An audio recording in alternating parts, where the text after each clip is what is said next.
Hi, Edward Reformina here, author of Pinoy MLM Expose and the creator of Sponsor More Downlines. In this 3-part video training, ituturo ko sa iyo yung mga secret sponsoring strategies na nadiskubre at natutunan ko na tumutulong sa akin para makapag-sponsor ng 10 up to 23 direct downlines every single month. Ang goal ko sa video na to ay ma-share sa iyo yung mga strategies na natutunan ko and hopefully ma-apply mo din tong mga strategies na to sa business na ginagawa mo ngayon para makuha mo yung resulta na gusto mo. Ginagawa ko to dahil alam ko na madaming Pinoy networkers ang nag-struggle o nahihirapan sa kanilang network marketing business. So sa ganitong paraan, I hope makatulong kahit paano.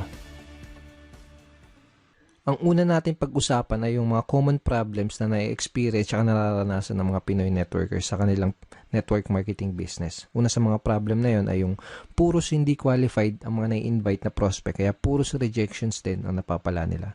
So karamihan ng mga na-invite nila is mga negative, mga skeptical, kung hindi negative at skeptical, mga walang pera.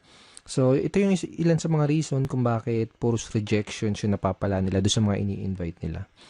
Pangalawang problem is, madami na silang na-invite, pero nahihirapan at wala pa din silang mapajoin. So, na-invite na nila lahat ng mga kakilala, kaibigan at kamag-anak nila, pero nahihirapan silang i-convert yung mga prospects na yun into downlines. Pangatlong problem is, nauubusan sila ng panggalaw. So, yun nga, dahil nga ang dami na nilang na-invite, tapos puros rejection, hirap sila magpasali. Anong nangyayari? Mas malaki pa yung ginagastos nila kaysa dun sa kinikita nila. At kadalasan, nagkakanda utang-utang pa imbis na kumita. So, ito yung mga ilan sa mga common problems na na-experience sa mga network marketers. Actually, ito din yung mga naging problema ko nung nagsisimula pa lang ako sa network marketing business ko. So, halos araw-araw akong pumupunta sa office namin para mag-invite ng mga kakilala at kaibigan ko. And ginawa ko lahat ng mga sinabi at tinuro sa akin ng upline ko. Nag-invite ako ng kung sino-sino, namigay ako ng flyers sa kalsada, sa mga malls, na musakal, nag-house party, nagbahay-bahay, etc. etc. Pero yun nga, puros rejections yung napala ko. At yung puros rejections yung natanggap ko sa mga prospect ko kahit ang dami ko nang in-invite. Karamihan doon sa mga na-invite ko, puros negative, mga skeptical. Yung iba sinabihan ako na scam daw yung ginagawa ko. Yung iba sinabi, balikan ko na lang daw sila kapag may resulta na ako. Yung iba naman, sinabi na yung mga nauna lang kumikita dyan, kung ano-ano pa. Sa madaling salita, puros mga hindi qualified na prospects yung mga na-invite ko. So, ayun nangyari sa akin. After 4 months, isa lang yung napasali ko. Actually, itong isang napasali ko na to parang naawa lang siya sa akin kasi nga wala akong mapajoin. Parang napilitan lang siya na mag-join sa akin. And dahil nga ganun, hindi ako kumikita sa business ko, puros failures and rejection, nagkanda utang-utang ako kasi dahil syempre kailangan ng panggalaw. Okay? So, nagkanda utang-utang. And then, ang laki ng pera din na nalugi sa akin. So, umabot ng mga nasa 80,000 mahigit or more. Hindi ko na alam. Pero syempre, hindi ako basta-basta sumuko. Ang ginawa ko, naghanap ng mga solusyon doon sa mga problema ko na yon. Okay? And thank God, nakahanap naman ako ng solusyon. At pagkatapos kong mahanap yung mga solusyon na yun, pagkatapos kong makadiskubre ng mga solusyon doon sa problema ko sa business ko, ito yung ilan sa mga nangyari sa akin. I sponsored 63 direct downlines in 4 short months.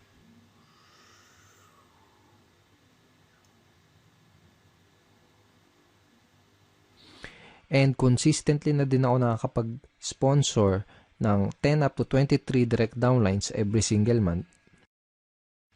Tapos, mas mabilis ko na-build yung business ko at nagsimula akong mag-duplicate dun sa mga kagrupo ko. Okay? So, yung mga solutions na natutunan ko, yung mga solution na na-discover ko, yun yung mga pag-uusapan natin sa 3-part video training na to. Yung mga solusyon na yun yung mga matututunan mo sa video training series na to. Okay, so pag-usapan ulit natin yung typical scenario na nangyari sa mga network marketers. So, pumasok sila sa network marketing business nila, first time man or kung may past experience. Pero nangyari ganito, excited sila sa una, pump up sila. So, shinare kagad nila yung business nila sa mga kaibigan, sa mga kakilala, kamag-anak nila. Nag-prospecting agad sila. Nag-share sa Facebook, invite dito, invite doon, invite sa kaliwat kanan yung pag-i-invite. Tapos excited na excited sila and pump up sila dahil ang ine-expect nila is makukuha na nila yung mga pangarap nila. Ine-expect nila is makukuha na nila yung mga goals nila. Okay? Pero ang nangyayari, unfortunately, puros rejections, puros failures, at puros frustrations yung na sumasalubong sa kanila. Tapos nagtataka sila kung bakit ganun yung nangyayari. Hindi nila alam kung bakit ganun yung nagiging resulta kahit binibigay naman nila lahat ng effort nila. Kahit ginagawa na nila lahat ng mga tinuturo sa kanila. Hindi nila alam na ang tunay na problema kaya sila nahihirapan, ang dahilan kung bakit puros rejections ang napapala nila ay dahil hindi nila alam kung paano mag-pre-qualify o mag-sort out ng mga prospects. Kaya nangyayari, madami silang oras, effort at pera na sinasayang sa pakikipag-usap sa mga unqualified na prospects.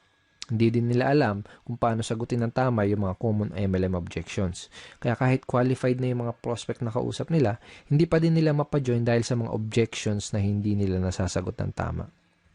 Okay? At hindi nila alam, karamihan, hindi nila alam kung paano mag-close effectively. Kaya kahit madami silang mga prospects na kinakausap, hirap pa din silang makapag-recruit. Bago ko ituro, bago ko i-share sa iyo yung mga solusyon sa mga problema na to, first, I would like you to imagine na nag-apply ka sa McDonald's. Sabihin natin, nag-apply ka sa McDonald's tapos natanggap ka sa trabaho. Pero ito yung scenario, wala kang kahit anong alam sa pagluluto, hindi ka pa nakapagprito kahit isang beses, hindi mo pa nagagawang magluto sa tanan ng buhay mo. Okay? Ngayon, ito yung tanong.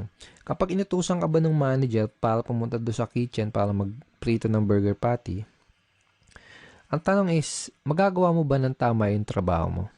Yung inutos sa'yo? Malamang hindi kasi nga wala ka pang background, wala ka pang knowledge para gawin yung task na yan. Tingin mo alam mo kung kailan mo babaliktarin yung burger patty. Tingin mo alam mo kung luto na o kung hilaw pa yung burger patty na niluluto mo. Malamang hindi kasi nga wala ka pa nung idea, wala ka pa nung tamang knowledge para gawin yung trabaho na yun. So para magawa mo yung trabaho, ang gagawin nila sa totoong buhay, ang gagawin nila sa'yo dito kapag nag-apply ka pag pumasok ka sa McDo, ang gagawin nila sa'yo, bibigyan ka nila ng tamang training. Okay? Bigyan ka nila ng tamang training para magkaroon ka ng tamang knowledge.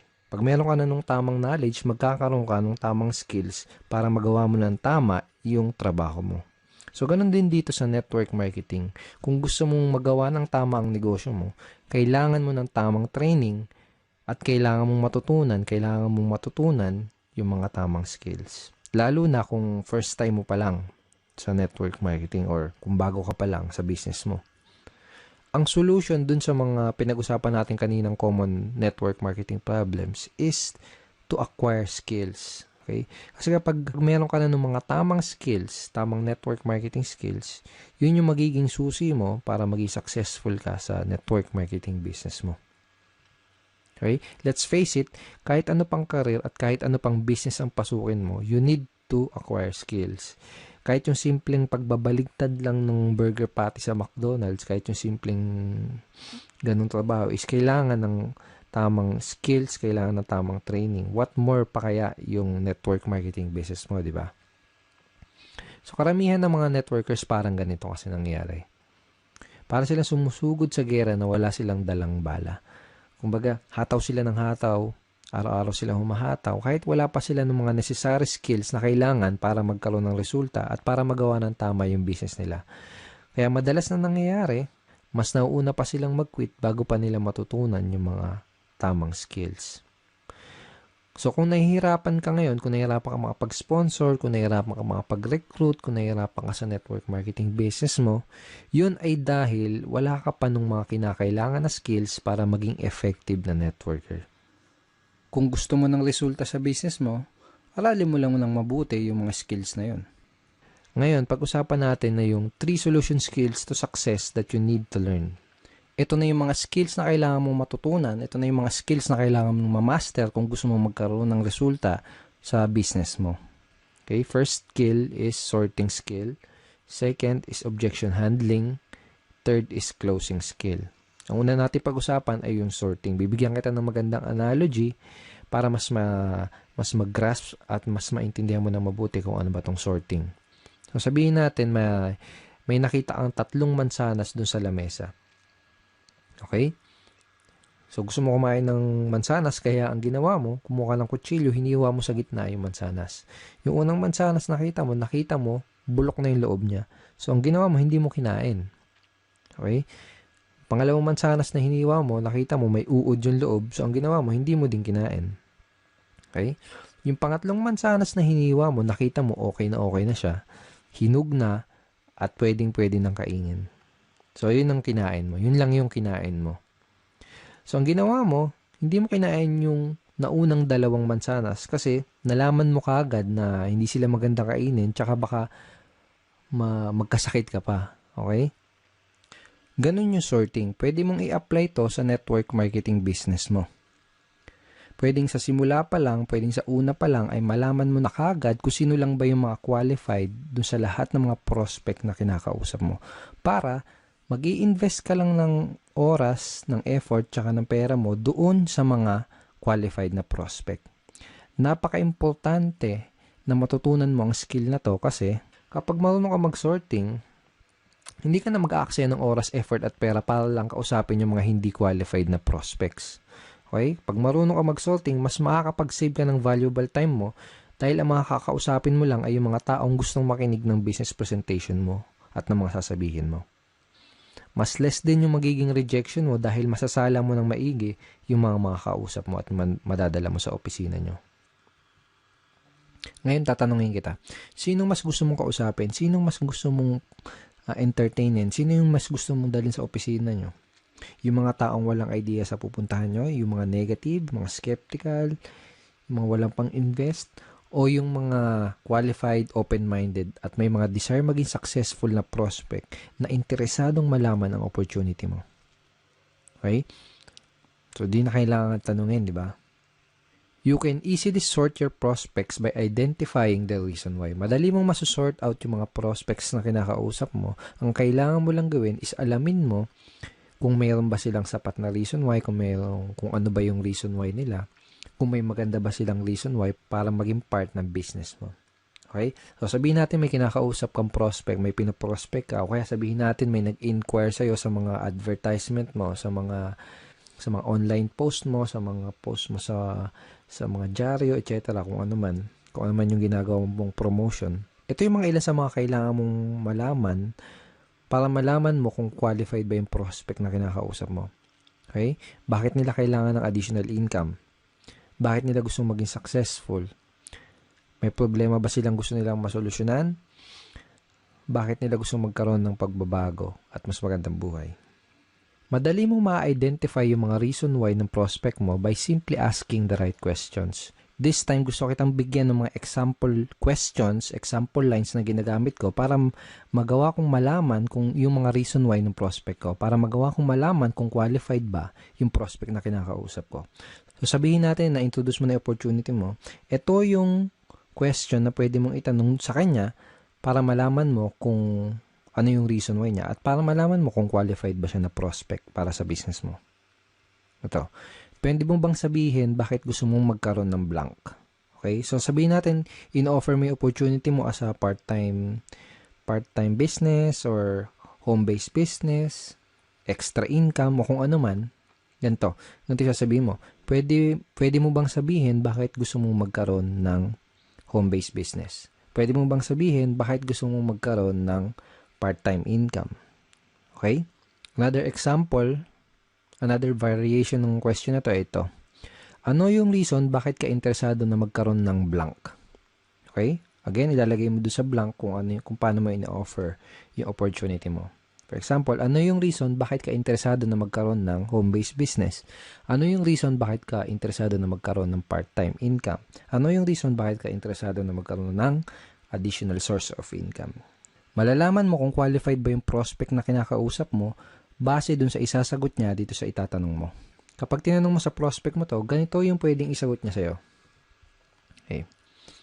So basically, this is a screenshot ng chat conversation ko with the prospect. Basically, may kinakausap akong prospect sa Facebook and gusto kong malaman kung qualified ba siya na prospect para sa business ko. Kaya tinanong ko, ito, bakit mo gustong magkaroon ng additional source of income? So, ang sinagot niya, first reason is family. Okay? And sinabi niya din na lumalaki na yung family ko. I have one daughter and incoming baby this May 2013. So basically, ang nangyari, sinabi niya sa akin yung reason why niya. Kung bakit niya gusto magkaroon ng additional source of income. Nalaman ko na qualified siya na prospect dahil meron siyang sapat at magandang reason why para gawin yung negosyo. Okay? Nalaman ko na kailangan niya ng dagdag na income kasi nga lumalaki na yung family niya. So, lumalaki na yung mga bills na babayaran niya, mga nganak yung misis niya, etc. So, sa madaling salita, nalaman ko na qualified siya na prospect by simply asking these questions. Okay. Lahat ng prospect na kinakausap ko, inaalam ko muna ng maigi kung meron ba silang maganda o sapat na reason why. Doon ko kasi malalaman kung qualified ba sila na prospect o hindi. Alam ko kasi na kung wala silang mabibigay na magandang reason why or sapat na reason why, hindi rin sila mamomotivate na mag-take ng action. Hindi sila mamomotivate na mag-join, hindi sila mamomotivate na maglabas ng kapital. Baga wala silang sapat na reason why para magsimula ng isang network marketing business. Kung wala silang mabibigay sa akin na magandang reason why or sapat na reason why, hindi ako mag-aaksaya ng panahon para explainan pa sila, para dalhin pa sila sa office. That is how I sort my prospects and that is how I qualify my prospects. Okay, so possible scenario, sabihin natin na tinanong mo na to sa tong questions na to sa prospect mo, pero sabihin natin ang nangyari ay hindi kagad siya nag-open up sa'yo. Sabihin natin na hindi niya kagad sinabi sa'yo yung reason why niya. Posible kasi na mangyari yon, lalo na kung kakikilala mo pa lang sa kanya o kaya hindi ka pa nakakapag-build ng rapport. Posible na kapag tinanong mo sa kanya tong questions na to, itong ano yung reason bakit ka interesado na magkaroon ng additional source of income, posible na yung isagot niya lang sa'yo ay parang yung mga wala lang. Gusto ko lang kumita ng additional income. Pwedeng ganon. So, walang sapat na reason why, di ba? O kaya naman, pwedeng ang isagot niya ay wala lang. Sino ba naman ang ayaw kumita ng additional income? Parang ganon. So, wala ding sapat na reason why. Ang questions na pwede mong itanong do sa prospect mo para magawa mong mag-open up siya sa'yo at para magawa mong ma-identify yung reason why niya ay itong mga questions na to. Ito, sabihin natin na kumikita ka na ng part-time income, magkano ang gusto mong kitain on a monthly basis? O kaya magkano ang gusto mong kitain na additional income per month? Parang ganun. Kapag tinanong mo sa prospect mo to, gagawin niya is magbibigay siya sa'yo ng figures. Usually, sasabihin nila ng prospect is 10,000 per month, 20,000 per month, 50,000 per month, or 100,000 per month. Iba-iba. Okay, so kahit na anong ibigay niya sa yung figure, ito yung next na question na pwede mong itanong sa kanya. Ito, kapag kumikita ka na ng blank, kung magkano yung binigay niya sa yung income na gusto nilang kitain, kapag kumikita ka na ng 20,000 na monthly income, ano yung pinakamalaking maitutulong nun para sa'yo? O kaya, ano yung pinakamalaking maitutulong nun para sa'yo at sa pamilya mo? By this time, kailangan may maibigay na sa yung magandang reason why yung prospect mo para malaman mo at matansya mo kung qualified ba siya na prospect o hindi para sa business mo. So, I will show you another example. So, basically, may kinakausap ulit akong prospect via Facebook chat. And by the way, napakita ko sa yung mga example is Facebook chat, pero obviously, dapat gamitin mo din to sa face-to-face or one-on-one or table talk conversation. Okay? So, again, may kinakausap ako na prospect via chat. Tinanong ko siya kung ano yung reason bakit niya gusto magkaroon ng additional income pero wala siya nabigay sa akin na magandang reason why. Hindi kagad siya nag-open up sa akin. So, ang ginawa ko, tinanong ko kung magkano ba yung additional income na gusto niyang kitain on a monthly basis. Ang sinagot niya sa akin, 10,000 per month. Kaya tinanong ko sa kanya itong question na to. Okay, sabihin natin na kumikita ka na ng 10,000 na monthly income. Ano yung pinakamalaking maitutulong nun para sa'yo? Ang sinagot niya, sa pag-aaral po, pang-araw-araw na gastos sa bahay. And sabi niya, nakikitira lang po kasi ako sa kamag-anak ko. So by asking this simple question, napakasimpleng question lang naman, di ba? Pero very, very powerful in terms of identifying your prospects reason why. And very powerful para magawa mong mag-open up sa'yo yung prospect mo.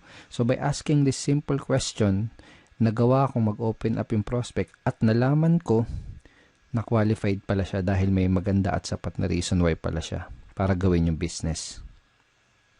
So, pag alam mo na yung reason why ng prospect mo, pwede ka na mag-move on dun sa next step, which is to introduce him or her dun sa business opportunity na ina-offer mo. So, kapag alam mo na yung reason why ng prospect mo, kapag alam mo na yung gusto niyang monthly income na kitain, ito yung line na pwede mong gamitin para madali mong ma-invite yung prospect mo doon sa inyong business opportunity meeting or BOM, sa inyong seminar or online video, kung ano man. Depende sa company nyo. Every company, iba-iba yung sistema nila. Okay, so ito yung line na pwede mong gamitin. Kung may maipapakita ako sa yung paraan na pwede kang kumita ng blank per month doing part-time para their why, isisingit mo dyan yung reason why na sinabi sa'yo ng prospect mo. Willing ka bang tignan kung ano yun? So, for example, kung may mapapakita ako sa yung paraan na pwede kang kumita ng 20,000 per month na income doing part-time para magawa mong matulungan yung asawa mo sa mga gastusin nyo or para magawa mong mabayaran lahat ng mga pagkakautang nyo or para makatulong ka sa mga magulang mo, willing ka bang tignan kung ano yun? Kapag tinanong mo sa prospect mo tong question na to, ano sa tingin mo yung isasagot niya sa'yo? Tingin mo sasagutin ka niya ng hindi ako willing tignan yan? Wala akong time. Ganun ba yung sasagot niya? Most likely, ang sasagot niya sa'yo is positive answer. Ang pwedeng isagot sa'yo ng prospect mo ay tulad ng, sige, willing akong tignan kung ano yan. O kaya, mukhang okay yan ah. Ano ba yan? Sige, willing akong tignan kung ano yan. Para mga ganun. So, this is a very effective line na pwede mong gamitin para madali mong ma-invite yung prospect mo dun sa opportunity meeting nyo. Napaka-effective nitong line na to dahil ginamit mo yung reason why ng prospect mo dun sa invitation mo. Ngayon, pag-usapan natin kung ano yung mga pwede mong gawin para mapakinabangan mo na maigi yung mga tinuro ko sa'yo dito sa video na to. Okay? So, ito yung mga kailangan mong gawin. Una, write this example sorting questions that I gave you. So, mamaya balikan mo tong video na to, i-play mo ulit, tapos isulat mo sa papel o kaya i-type mo sa cellphone mo or sa iPad mo yung mga example questions na binigay ko sa'yo. Okay? Second, read this line ng paulit-ulit and try to internalize them. Okay? So, wag mo kabisaduhin. Okay? Mas maganda kung ma-internalize mo siya. Mas maganda kung mas maintindihan mo kung ano yung reason bakit mo siya tinatanong. Basta, tandaan mo, yung mga example questions na binigay ko sa'yo, ang goal mo, kaya mo gagamitin yung mga example questions na yun, ay para ma-qualify mo yung prospect mo at para malaman mo yung reason why nila. Okay? Pangatlo, start asking these sorting questions to your prospect. So, kung may kakausapin ka na prospect mamaya, bukas o sa isang araw, start using these questions. Simulan mong gamitin at itanong yung mga question na yun sa mga prospect na makakausap mo para magawa mong masort yung mga kinakausap mo na prospect at para malaman mo kaagad kung qualified ba sila o hindi sa business mo. Pag ginawa mo yun, mas makakapag-save ka ng time, ng effort, tsaka ng pera mo. Okay? So, thank you so much for watching this video. I hope madami kang natutunan din sa training video number 1. In training video number 2, pag-uusapan natin na yung some of the biggest misconceptions ng mga networkers. Ito yung mga maling akala ng mga networkers na pumipigil sa kanila para magkaroon ng resulta. Pag-uusapan din natin sa training video number 2, kung paano mo sasagutin yung mga common MLM objections. Bibigyan din kita ng free PDF script na magagamit mo sa pagsagot nitong 3 objections na to. So, don't forget to check your email for training video number 2. Ipapadala ko sa iyo yung link ng video number 2 sa isang araw. Hindi bukas, sa isang araw. Okay, sa baba ng video na to, may makikita kang like and share button. Huwag mong kalilimutan na i-click yung like and huwag mo din kalilimutan na i-share tong video na to. And pwede ka rin mag-comment sa baba. Kung may gusto kong itanong, pwede mo rin i-type yon sa comment box below. And I will try my best na sagutin yung question mo. Again, thank you so much for watching this video and see you in video number 2.